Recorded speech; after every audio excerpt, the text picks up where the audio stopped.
Today, I'm reviewing these headphones, these on-ear headphones. This is the Roseselsa Distant Mountain.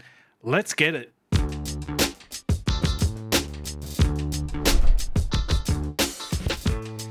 What's cracking, audio fans? It's David here from Prime Audio Reviews. So just have a look at these beauties here. This is the Distant Mountain, coming in at a price of, well, you can get it for as low as $69 US, or you can pay a little bit more, pay $6 to be exact, and get a bundled RZ200 dongle DAC as well, which I have in the box, but obviously not here. I'm not going to bore you with the unboxing and stuff, but I will say that it's got a really nice box, and the unboxing experience is very nice.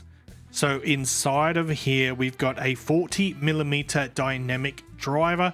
These are very easy to drive, by the way, with an impedance of 32 ohms and 115 dB sensitivity. So you can basically run these from anything. And they've got this gorgeous kind of retro design, retro modern, I would call it, if that makes any sense. Very lightweight, very small, and I think they just nailed the look so good.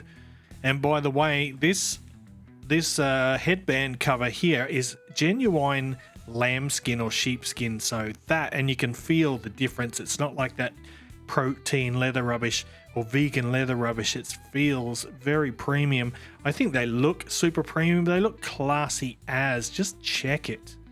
Now, when it comes to the cable, you get this little fabric braided cable here with, believe it or not, MMCX connectors, which I think is pretty darn cool. So obviously MMCX sockets on the headphones there. That means that you can easily swap out the cable for something a bit nicer if you desire. By the way, this cable also has an inline microphone, which I haven't tested, but it's there and it would sound probably pretty decent, I imagine. But let's get on to the headphones now. We're going to talk about how these sound. I would describe the sound of the Distant Mountain as bold and dynamic. Like it's a bit of a wow moment the first time you listen to these, especially when it comes to the bass, because it's these headphones are tuned for engagement and impact rather than sort of neutrality, anchored by a forward bass response with a nice vivid mid-range and a fairly relaxed treble. Let's talk bass, and yeah, the bass definitely caught me off guard right from the get-go with these. It's got enthusiasm, it's got good impact. You know, that 40mm dynamic driver, that is the size of the driver you often find in full-size over-ear headphones. So you can imagine we've got some pretty good physics on our side here to produce some impressive sound, especially in the bass department. And this bass delivers in both quantity and quality. It's pretty good quality bass, not the cleanest, not the tightest, but it is pretty good. It's definitely very satisfying. Even the sub bass has got enough sub bass rumble to make you sort of sit up and take notice when those big drops come. Enough force in there to sort of give your head a bit of a wobble. There is a touch of bleed into the mid-range, obviously, but that adds to the natural tone of the natural tonality of the headphones rather than detracting from it.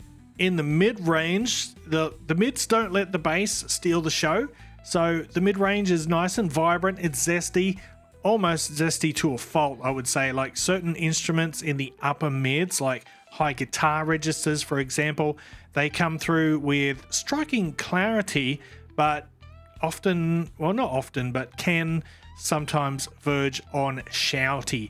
It is track dependent for the most part, but there is a rather significant peak at 2 to 3 kilohertz, and when that jumps out, you'll know about it because it is pretty intense. And that is the really only thing that I don't like about the sound of the Distant Mountain, but we'll come back to that in a minute. Let's do the treble, which is fairly relaxed and smooth.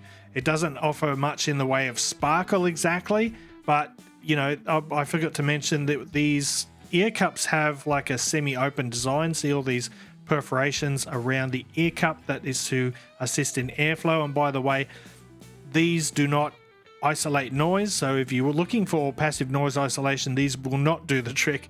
In addition to that, they do have a bit of noise leak, so if you don't want people around you to hear your music, you'll have to choose your environment carefully or just keep the volume down rather low.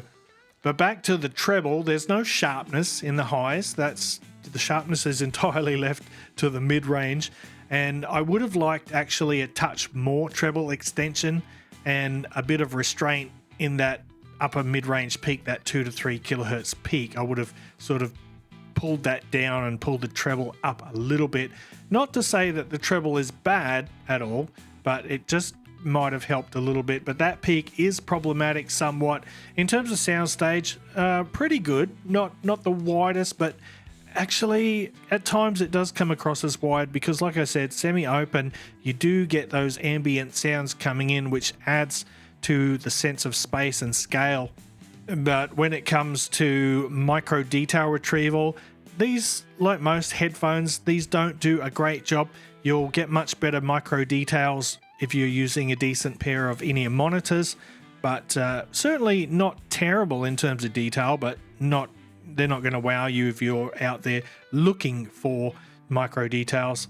And I really don't have anything to compare with these. Look, the last time I reviewed a pair of on-ear headphones was literally years ago, probably 5 or 6 years ago. I think it was the Think Sound, beautiful little on-ear headphones. I've still got them somewhere, but the vegan leather ear pads have completely deteriorated, so I can't do a comparison with those.